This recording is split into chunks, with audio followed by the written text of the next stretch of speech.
I used to think Christianity was something that took away freedom. Like it claims to give people freedom, but at the same time, it feels like it just puts you under a bunch of rules and moral obligations. And my thought was, you can't really be free if you're living under restrictions.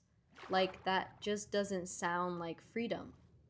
So to me, Christianity looked like a paradox. It seems like it limits freedom, but then it also claims it's the only way to become truly free.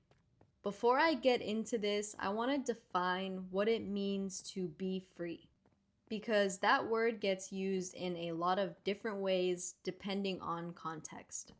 So, it can mean not being controlled or forced by something. It can mean something that doesn't cost anything. It can mean not being attached or bound to something. It can mean not being blocked or influenced. Or it can mean not being owned or enslaved. But all of those kind of point to the same general idea. At the core, free usually means not being bound, controlled, or restricted in some way. But then that raises the question, if that's what we mean, is anyone actually fully free to begin with? Because if you think about it, everything has constraints. Our bodies have limits.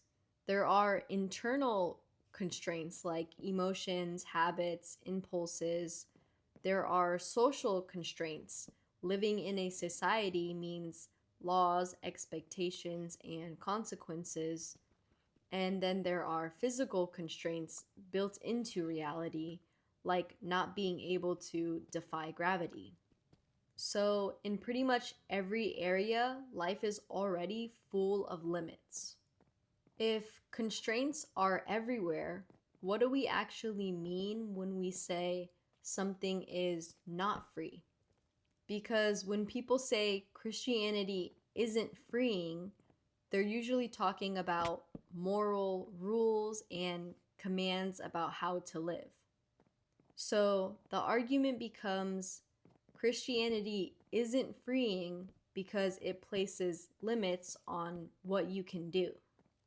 And at first, that sounds right. Like, if freedom means no constraints at all, then yeah, anything with rules wouldn't count as freedom. But are all constraints actually the same? And are all of them actually bad? Because in life, we already know they're not. Some constraints protect you, some hurt you, some give structure to your life. Romans 6:16 says, "You are slaves of the one whom you obey." So everyone serves something in some way.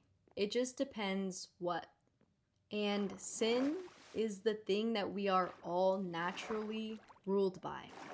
So when Christianity talks about being freed from sin, it's about being released from something that actually already controls you. I read something that said sin feels like freedom until you try to stop, and that always stuck with me.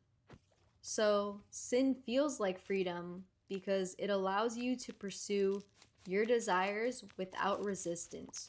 If you want something, you just do it. But when you try to stop, that's when you realize you're not fully in control anymore. It's like something has power over you that you didn't fully notice before.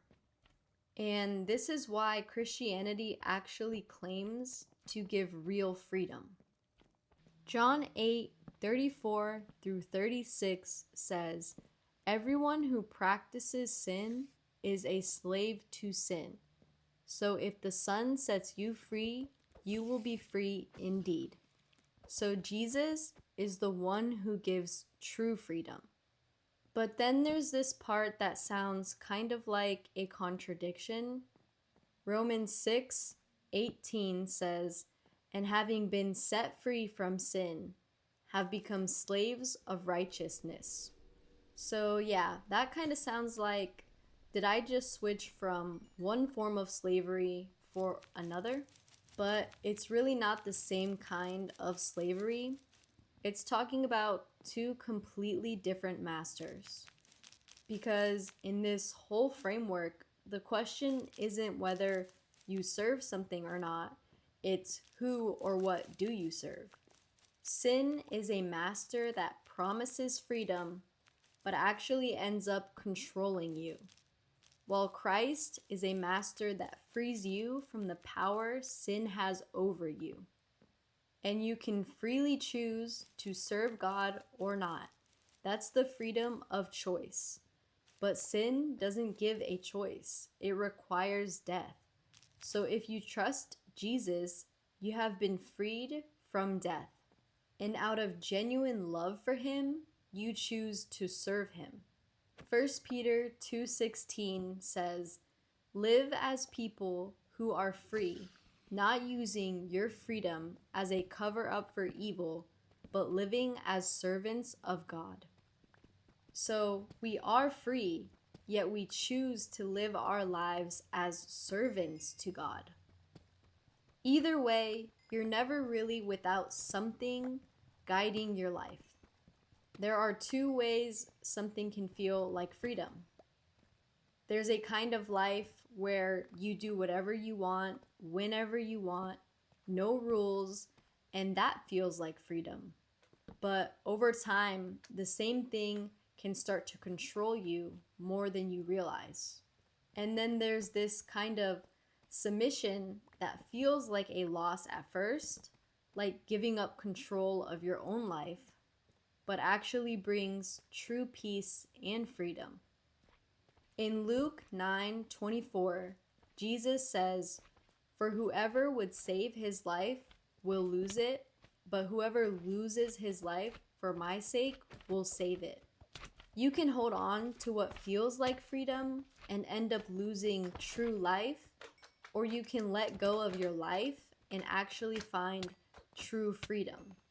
So, in conclusion, is Christianity a restriction on freedom, or is it a path to true freedom? Well, if freedom means having no rules or limits at all, then Christianity wouldn't really fit that definition. But honestly, that kind of freedom doesn't really exist in a real life scenario anyway. So the question isn't whether we live under constraints, because we clearly do. It's what kind of constraints are we living under?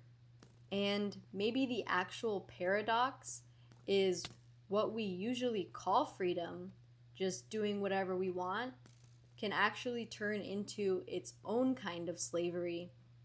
And what looks like restriction, discipline, surrender, obedience might actually be true freedom.